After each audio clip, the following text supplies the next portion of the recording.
Hello, America. For the last 30 years, at least, mainstream media, along with several of our federal agencies, have been pumping out a steady stream of panic about domestic terror threat from shadowy right-wing militia groups and supremacist groups that are all about the white man. You know the drill. It's the ex-military types obsessed with guns and ready to wage war on the government and terrorize everyday Americans. It has been consistent, non-ending fear-mongering, painting conservatives as the boogeyman lurking in the woods, or at least just a step away from becoming that boogeyman in the woods. One way or another, boogeymen. The Biden administration definitely kept that fantasy rhetoric going full throttle. President Biden once called white supremacy, quote, the single most dangerous threat in our homeland. Wow. His administration dialed it up to 11-teen, warning that any day now, these extremists on the right would unleash chaos because, well, that's just what they do. You know those people on the right. It's part of conservatism.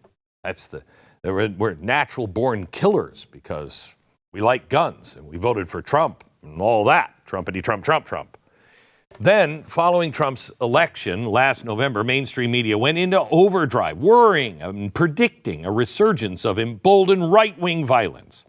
Outlets like the Washington Post and the Guardian quoted experts as saying America's on the brink of a wave of far-right attacks under Trump's watch. They claimed his return would light the fuse for white supremacists and militias to be everywhere, going wild. But since Trump began his second term in office, mainstream media has maintained its willing blind spot for left-wing violence, of course, which is undoubtedly on the rise. And that is what I want to talk to you about tonight. They are quickly amplifying at any opportunity, any hint of trouble on the right. But when the left erupts, nothing.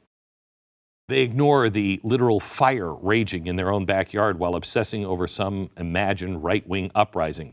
Well, surprise, surprise, the threat they've been warning about for decades is here, except it sounds more like the warning I've been giving for decades. The violence coming from the radical left. It is here.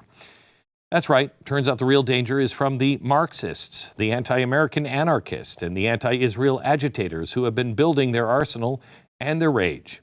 On July 4th, a group of black-clad terrorists threw fireworks and sprayed graffiti on an ICE facility in Alvarado, Texas. They then ambushed the ICE agents, and a local policeman responded, shooting one officer in the neck. One of the attackers sprayed 24 rounds at the agents. The DOJ called the incident, quote, a planned ambush with the intent to kill ICE correction officers. Make no mistake, this was not a peaceful protest. This was indeed an ambush. Now, journalist Andy Ngo has linked the attackers to an Antifa cell here in the Dallas area. Authorities have so far charged 14 people in the plot and recovered AR-style rifles and body armor and Kevlar vests and helmets and tactical gloves and radios. You know, the stuff every college student might have laying around. There is a growing pattern, and there have been continuous violent incidents since December of last year. The exact same ideology of radical leftism, anti-Americanism, Marxism, anti-Semitism is fueling a wave of political violence that dwarfs anything seen on the far right. Now, I want to show you the amount of violence from just the past 8 months. And when you see it all together in one place, you realize, maybe this isn't random. Maybe it's a timeline of escalation.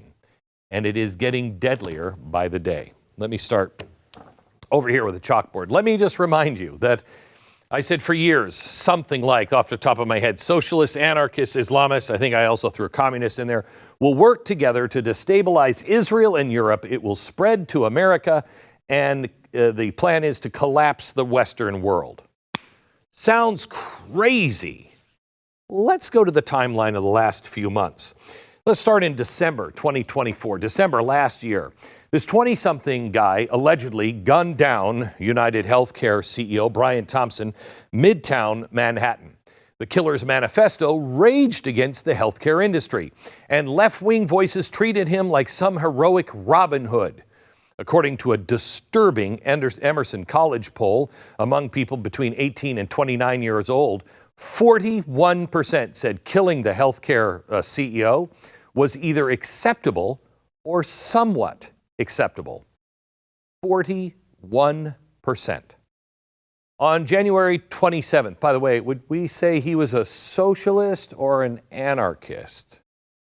January 27th, let's go here. January 27th, 2025. A man carrying a Molotov cocktail or two was arrested near the U.S. Capitol, allegedly saying he planned to kill Trump-appointed Secretary of the Treasury, Scott Bessent, Defense Secretary Hegseth, and House Speaker Mike Johnson. Then we have, in February, we have the Tesla takedown. These are attacks on the vehicles and the dealerships all across, and it all started picking up traction. In March, a self-described queer scientist was arrested for allegedly firebombing the New Mexico Republican Party headquarters in Albuquerque. Graffiti that read ICE equals KKK was found on the outside of the burned building. Then we go to April 2025. We go to Pennsylvania. The governor there, Josh Shapiro, his official residence was firebombed on Passover night. The suspect allegedly set the governor's mansion on fire because of what Shapiro, who is Jewish, quote, wants to do to the Palestinian people, end quote. In May, it was the murder of two young Israeli embassy staffers who were gunned down outside the capital of the Jewish Museum there in Washington, D.C. The alleged killer is a 31-year-old man who allegedly shouted, "Free, free Palestine." And while being arrested, he told police he did it for Gaza. The suspect used to be a part of the Party for Socialism and Liberation, but the group claims we haven't seen him since 2017. Then we go to June. An illegal immigrant in, where is that? Here it is. An illegal immigrant from Egypt allegedly firebombed a peaceful Jewish protest in Boulder, Colorado. 8 victims were hospitalized. One of them was an 82-year-old woman. She survived the Holocaust but died of her injuries weeks later in this incident. Also in June, a pro-Palestinian activist was arrested for allegedly torching 11 vehicles in New York.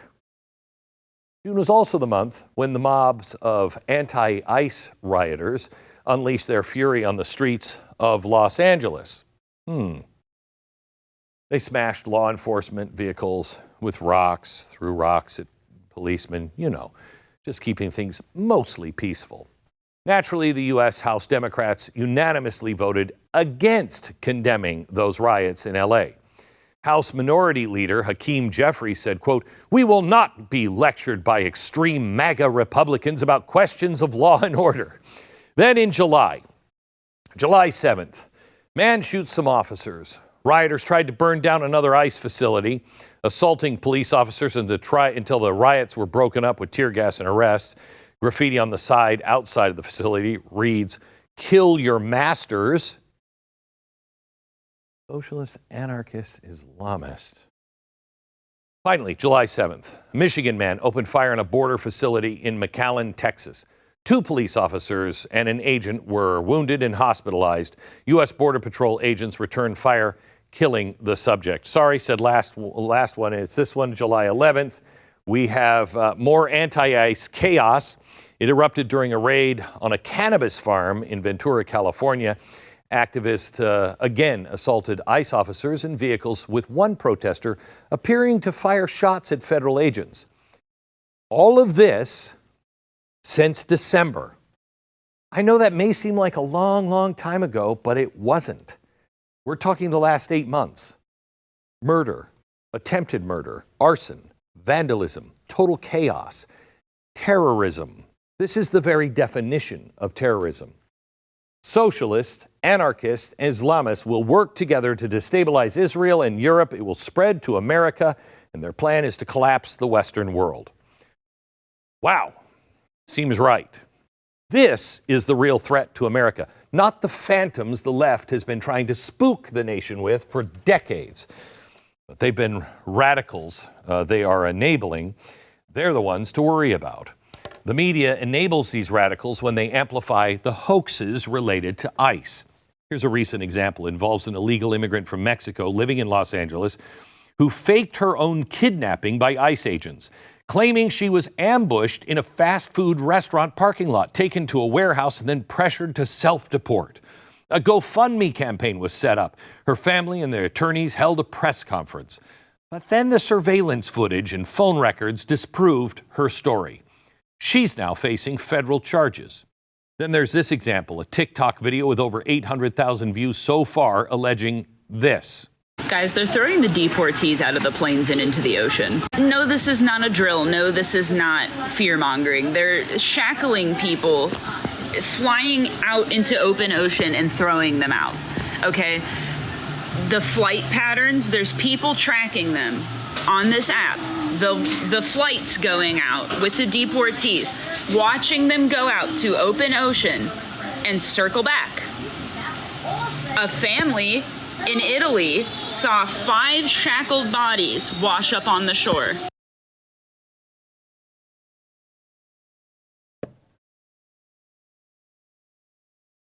What do you say? I mean, she's clearly convinced the bodies are washing up on the beach. Families can't even build sandcastles because of all the shackled bodies in the way. And then the nut jobs say, not on my watch, let's go firebomb another ICE facility, maybe a Tesla or two. This is such a stupid hoax that even PolitiFact is like, sorry, folks, I mean, that's just not true.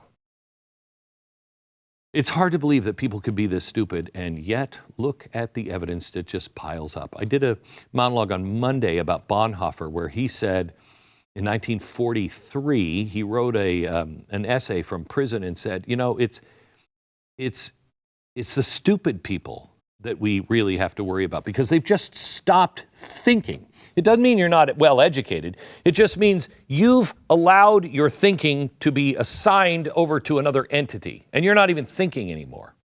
Media manipulation plays a definite role in stoking radicalism, but it's far more than the only factor. How many Democrats are fanning the flames? Oh, let me show you that next.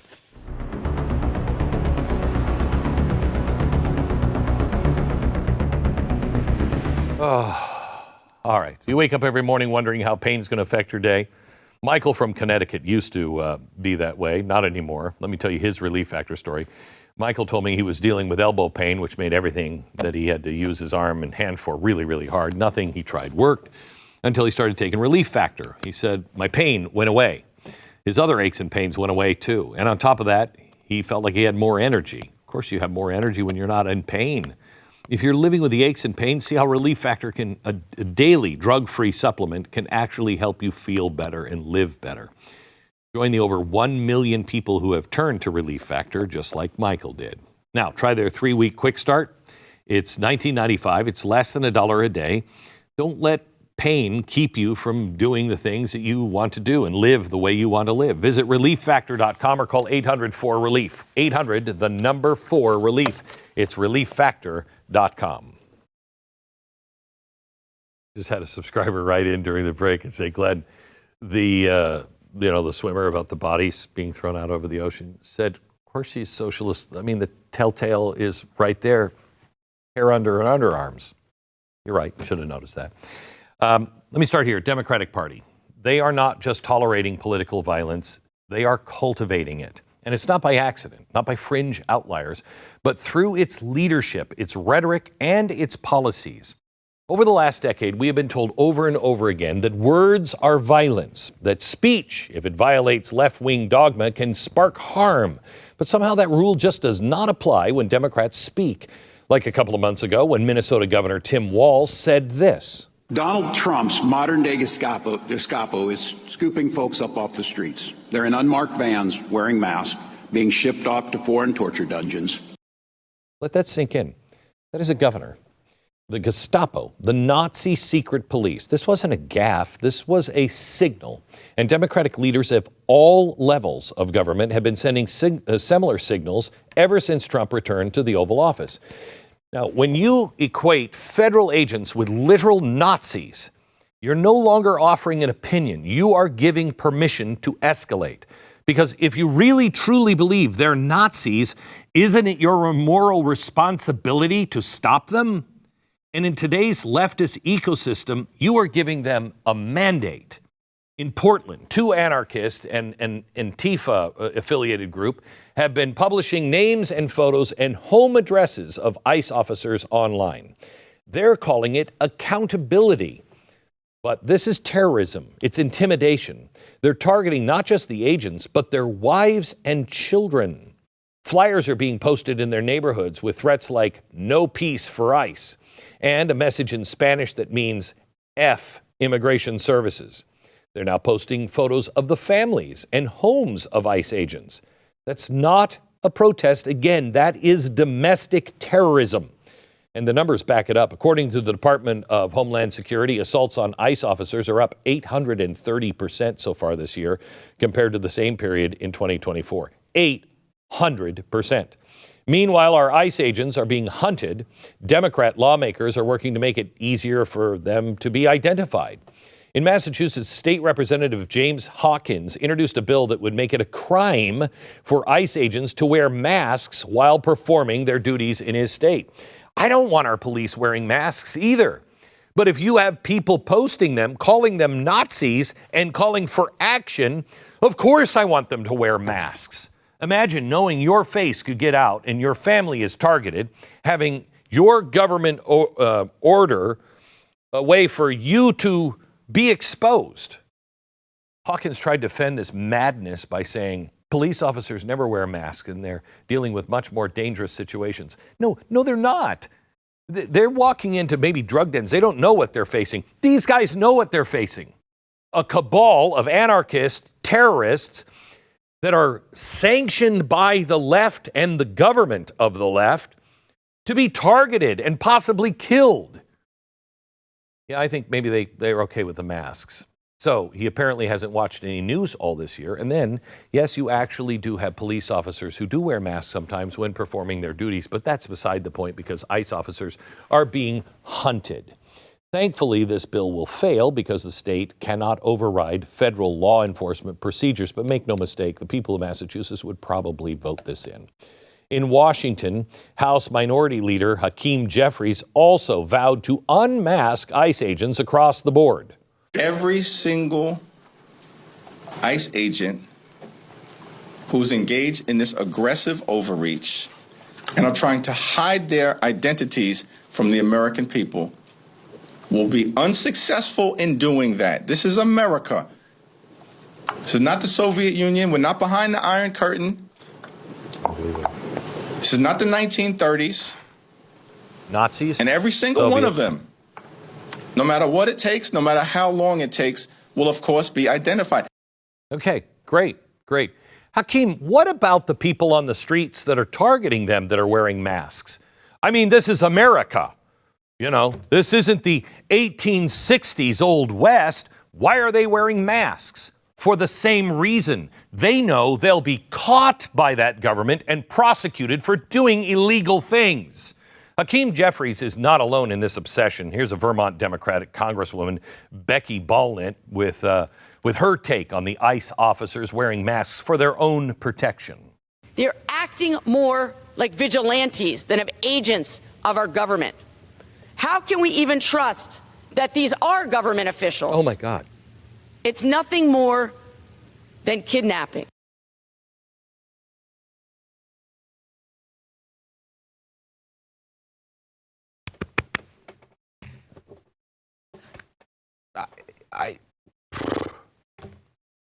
What do you say?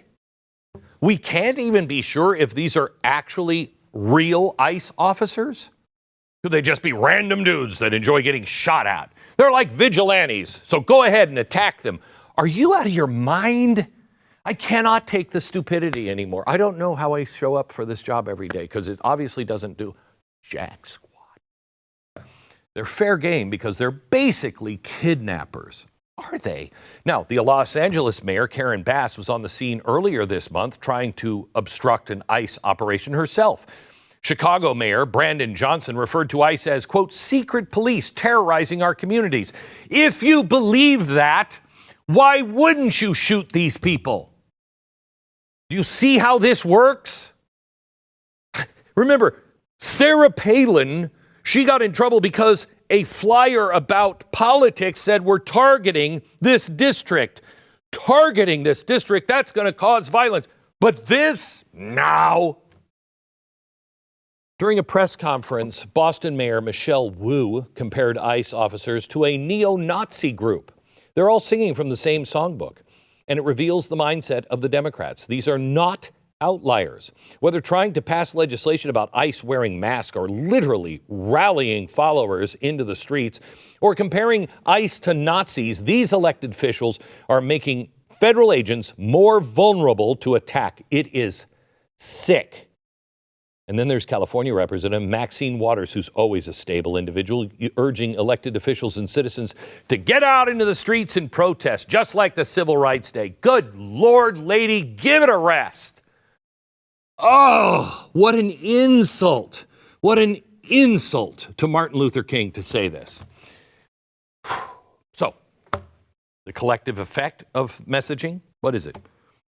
They're equating a fight against ICE to the historic struggles of the past, fighting for Nazism and the struggle for civil rights in the South, things that have nothing to do with the issues at hand. But this is not Selma 1965. These are masked mobs throwing rocks. I don't remember Martin Luther King doing that. They're burning cars. I don't remember Martin Luther King doing that. Waving foreign flags. I don't remember Martin Luther King doing that. Shooting at officers. Does anyone remember Martin Luther King doing that or encouraging it? You have taken the civil rights movement and you have twisted it and distorted it until it is a mockery of itself. Democratic leaders are giving cover to violence, pretending it's noble resistance. It is the exact same playbook they used in 2020 to justify the BLM riots, calling them mostly peaceful as we watch the cities burn. Now, for many on the left, taking to the streets and doxing ICE personnel, it's not enough. Of course not. I mean, they're Nazis, right? They're kidnapping people. House Democrats recently spoke to Axios about the growing demand from their own constituents for action. Now, listen to this. This is from an Illinois Democrat congressman. His name is Brad Schneider. He said, and I quote, "We have people who are desperately wanting us to do something. No matter what they say, what we say, they want more." Another House Democrat who wanted to remain anonymous told Axios, quote, "Some of them have suggested what we really need is to be willing to get shot." Our own base is telling us that what we're doing is not good enough, that there needs to be blood to grab the attention of the press and the public. Are you? There needs to be blood. Kind of says it all, doesn't it? According to a shocking study released in April from Rutgers University and the National Contagion Research Institute, over half of self-identified left-of-center Americans believe murdering Donald Trump is at least somewhat justified. Let me say that again. 55% of left-of-center Americans say it is somewhat justified to murder a sitting president. Which side is inciting violence? Which one is it? This is no longer protest culture. This is terrorism. This is destabilizing to collapse the Western world. That's what this is. This is a movement that is gearing up for war. Recently, the Oversight Project investigated a group called 50-51, short for 50 protests, 50 states, one movement. Oversight tracked their network of social media associations and found leftist ties, Marxist-Leninist groups, the Party for Socialism and Liberation. Oh, they're the group that produced the guy that shot the healthcare guy. The Democratic Socialists of America, Antifa collectives, and even foreign-aligned activist fronts like Code Pink. As Democrats hemorrhage working-class voters and lose control of their base, their solution is not moderation, it is more radicalism.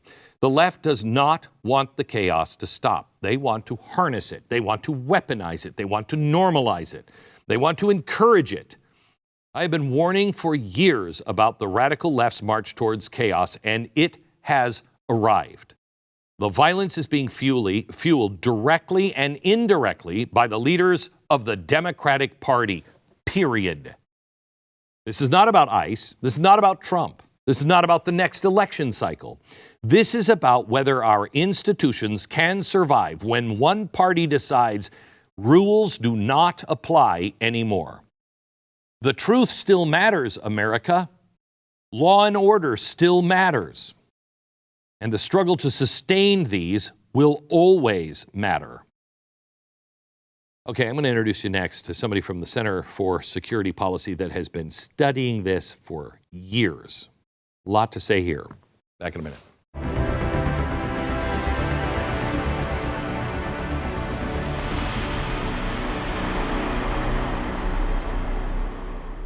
All right, when Moxie Pest Control started out 25 years ago, their goal was to raise the standard of an industry known for being hit or miss. Moxie isn't just pest control. They've trained problem solvers, pest experts that believe that small gestures actually matter, like killing the pest, but also like closing gates behind them, so your dog doesn't get out, wearing shoe coverings when they're in your house, and leaving a note on exactly what was done and what to expect next. They show up on time. They do their job right. They stand behind their work. I mean, these used to be givens for every country, but they're not anymore. They actually believe that peace of mind is not a luxury. And every Moxie technician trains daily on leading edge techniques. That's not for show. It's to make sure that you get the best possible results every single time. So whether you're dealing with ants and roaches or spiders or something stranger, Moxie's approach isn't patchwork, it's strategic, it's personalized, and it is built to help you love your home again. Moxie is kind, competent, and committed to doing the right thing for their customers, their team, and their community. Right now, to celebrate 25 years in business, you can get your first pest control service for only $25. Visit moxieservices.com/Beck and use the promo code Beck. All right, joining me now is Kyle Shideler. He's the director and senior analyst for Homeland Security and Counterterrorism at the Center for Security Policy. He has just recently testified before Congress. He has briefed top officials, written books that federal agencies should be reading. You want to get to the root of why ICE agents are being hunted, why Tesla dealerships are being firebombed, or why assassination culture is being mainstreamed on the left. He's the guy to talk to, and so we're going to talk to him now. Kyle, welcome to the program. How are you? It's a pleasure to be here, Glenn. Thank you. Thank you. So, Kyle, I said 12 years ago, socialists, communists, anarchists, Islamists will work together to stabilize Israel and Europe, then it'll spread to America, and the whole goal is to collapse the Western world. That seemed insane back then. Everybody said that was insane back then. It seems like that is the only answer on what's really happening on our streets. Am I wrong? No, it's exactly what's happening. And you can, in fact, go back even further than your timeline of violence. The first attempted assassination against ICE officers in 2019 in Tacoma, Washington, was Wilhelm von Sprossen, a member of the same John Brown Gun Club organization that attacked ICE officers in Texas. The firebombing of police vehicles began almost immediately after the Black Lives Matter protests in 2020 with attacks in 2021. You had the attacks on pro-life organizations and right-wing organizations that was represented by the Jane's Revenge organization. Right. So they've been conducting these attacks, preparing these attacks, practicing these attacks for some time. And now we are seeing, as you said, an escalation. In fact, one of the major pro-Palestinian elements of this group, this movement is called the Escalate Network. And they have been messaging escalate, escalate, escalate, really for months and even years now. So you would believe if you were just the average American and you were watching the regular news, you would think, oh, well, this is just another isolated attack. It's just, this group in Texas or this group in, Portland or wherever. This isn't a big deal.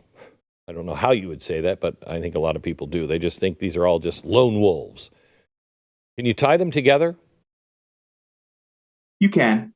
You can tie them together through funding, through networks, through associations, and most especially you can tie them together through ideology. And you can tie that ideology all the way back to the New Left terrorists of the 1970s and 80s, and even further back, if you wish.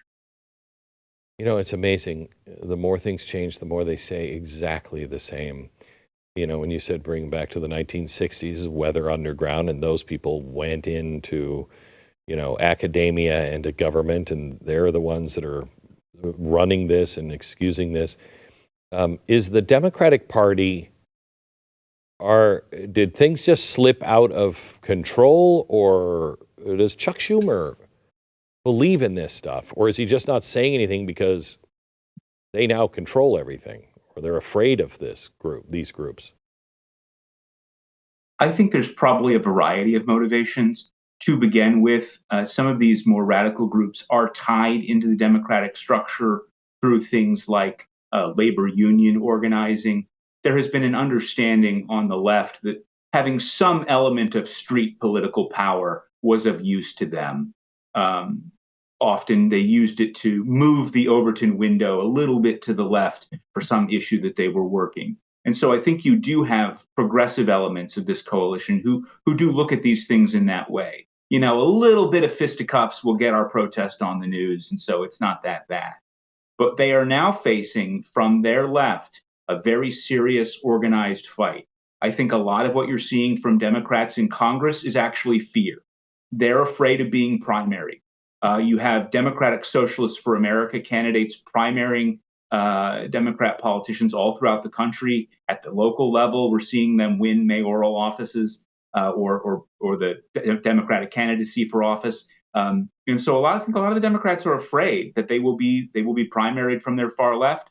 They're afraid that these far left activists won't show up to help them run phone banks, knock on doors, hold protests and rallies, get elected, and they rely on that street politics power.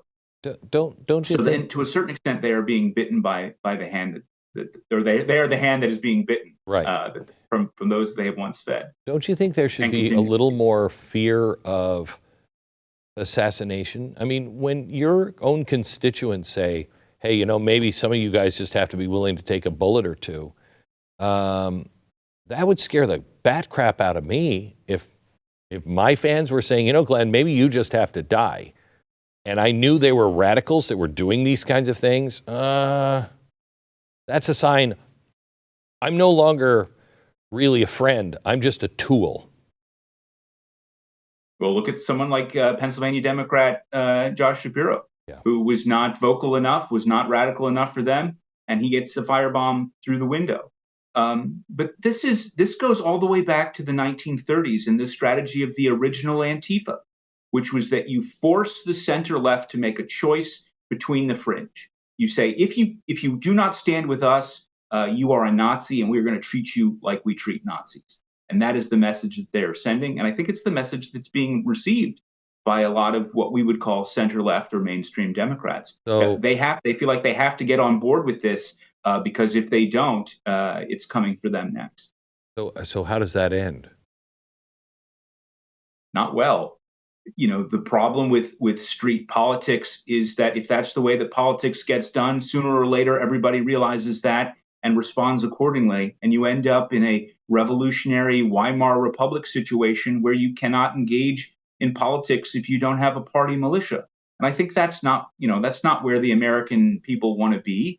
That's not the kind of politics we want to engage in. But that is the road which they are rapidly ushering us down. And I think that the far left believes the reason to do that is because they will win on those grounds. They are better organized. They are more willing to use violence. They have better political cover. They have, 100+ years of doctrine and strategy and tactics to engage in these fights. And they know that their political opponents do not. You have a fight between anarchists, Antifa, and Islamists. Who wins? That's going to be an interesting question, and I hope we don't have to find out. I like to talk to people about the ecosystem that our opponents have generated. And it is true that in any ecosystem, they will sometimes eat each other, but they also need each other and they thrive together.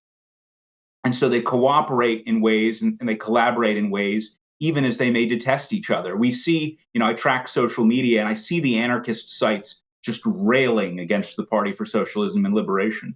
They hate them because they consider them not aggressive enough, not willing enough to use violence. But they need the PSL because the PSL knows how to organize mass protests and gets people out into the streets. And so they all play a role, and the Party for Socialism and Liberation gets mad at the progressives who control the funding spigot. They say you're not paying enough money. So they fight with each other, yes, but it still they advance the movement slowly together, and that's what we're seeing happen. And they're pushing that Overton window, they're pushing the aggression, and they're dragging the center along behind. Can the Trump administration get, like, for instance, I'm going to talk to Tulsi Gabbard tomorrow on radio, and I want to know why isn't Antifa a terrorist group? Why haven't you named them a terrorist group yet? Are they a terrorist group? And if so, why don't we name them that? Does that make them stronger? Well, you're exactly right, Glenn, that naming what we're facing is the solution. This, and the left is very good at this. So you mentioned in your opening how they create these categories like racially and ethnically motivated violent extremists, which hypothetically you could include elements of far right and far left extremists under that title. It's vague enough. And in fact, they've done this. They actually include black nationalists under that title. But then what they do is they direct all the resources for investigating that category solely against the right. And so the same thing, they will do the same thing with Antifa. They'll say, well, we technically have a category for that. That's an anti-government militia extremism. No, it isn't. You know darn well that they are anarchists, that is what they believe, that they're anarchists, that they're Marxists, that they're communists. And you will not call them what they are, and you will not create a category for investigating them on the basis of what they are, because you don't want them to be investigated. So wouldn't the strongest thing the Trump administration could do is to designate them those things? Yeah, I mean, you have some challenges because there is no technical domestic terrorism designation. They can certainly identify Antifa and anarchist extremism as a predicate ideology for opening an investigation. But you'll remember, Glenn, that back in 2017, the Trump administration fought very hard to get the DOJ to use the word Antifa. And they resisted, and it took them years to get them to even create the category. And then they were only allowed to use it just for incidents in the Pacific Northwest. So they play games with these little categories. And what we really need to do is have the Trump administration say, we're going to take a whole of government approach towards this threat that we have identified. We're going to name it by name. We're going to use all of our resources. So State Department is going to have conferences with our allies about the threat of far left terrorism. Actually, most of our allies keep track of left-wing extremist violence and take it more seriously than we do, so that we would have quite a bit to learn from them. But we're going to have the Department of Homeland Security prepare a report. We're going to have the Department or the DNI issue a report. That's what the Biden administration did for white supremacy when they wanted to make it the top threat. They had the ODNI issue a report covering all of the racial and ethnically motivated violent extremism in the whole world. So if they want to turn their attention to this, they can. They just have to create a bureaucratic category for identifying it, and they have to direct their agencies and departments. Why wouldn't they? If they are going to study this. Why wouldn't they, or why haven't they? Bureaucratic inertia. I'm sure they have I recognize the Trump administration has a lot going on. Yeah. ICE doesn't necessarily want to have a fight with anarchists in the street. What they want to do is deport illegal aliens. That's their mission, and that's what they would like to get back to doing. But this threat cannot go unaddressed. All right. Back in just a second with more. Hang on. Oh, Kyle, you just said a minute ago that the federal government is uncomfortable even using the word Antifa. If you don't name the enemy, if we didn't say we were against Nazism, we wouldn't be able to fight them. What is this just the left pushing to keep these guys anonymous? And who are they really? What is it they want? Well, one of the biggest problems that the federal government has is they essentially outsourced the work of counterterrorism in the intellectual space, in the academic space, understanding terrorists and what they want to the universities. And of course, we see what the universities are doing. So if you reach out for an expert on anti-fascism at the local college campus, you're going to get somebody who is probably a member of Antifa, if not, the leader of the local cell. And in fact, we have examples of homeland security programs where they sat down with so-called countering violent extremism experts who were literally Antifa and said so publicly on the stage. And so part of it is this academic problem. They have academicized counterterrorism instead of making it a practice that, that's done by practitioners, that's done by cops and intelligence agents, and have those people understand the issues. They can learn the issues. I talk to cops all the time. I brief cops, and they get this stuff when you give it to them straight. So they who have are the they? capacity to understand. Who are they, and what do they want? Our threats, the threats we're facing? No, They want exactly what you said, which is to overthrow Western civilization and the United States government. And what do they want to replace it with? Well, that's where they have fights. Some want to replace it with nothing, the anarchists. Others want to establish a Maoist-style communist dictatorship. Others would prefer a Leninist or a Stalinist-style dictatorship. And then, of course, the Islamists seek to impose Sharia, Islamic law, over the whole world. So they have different end states, but they all agree that in order to achieve what they want to achieve, they must first tear down. And that is the stage that they are in. And so in that, they are allied. How many of them do you think are actually just hapless dupes? They have no idea. And how many of them are actually truly hardened anarchists? Well, they're pretty good at turning hapless dupes into committed anarchists. This is the purpose of some of those riots and protests. If they can get a young college student to go out, get expelled from school, get arrested for, committing a relatively minor act of civil disobedience, they then love bomb them with support while they're in jail. They make sure that they get bailed out. They try to isolate them from their family and friends and bring them closer into their cellular network or into their affinity group. And they will turn you into a committed anarchist or a committed communist. They have long experience with this, and they are quite good at it. And we are seeing some of the effects of that, where we now have very violent people who probably back in 2020 started off as a young protester who maybe didn't have much thought about this. I was talking to somebody who is in intelligence today, and I said, is this a war we can win? And he said, not the way we're fighting it. He said, they're fighting in the day and the night. And he said, we're fighting politely in the day. And I don't really know what that means. What do you think he meant by that? And can we win? We can win, and I think he's right. To a certain extent, the Trump administration has to take the gloves off a little bit, but they have to be careful because their opponents want them to overreact in certain ways. So they have to fight tough, but they also have to fight smart. They have to target the leadership. They have to target the structures and the networks, and all of that requires understanding, and they don't have that understanding. I mean, you're there. I mean, I'm sitting there. Your book is right behind you. I mean, you're the leading expert on this. What do you mean they don't have the understanding? I mean, you've testified in front of Congress. What?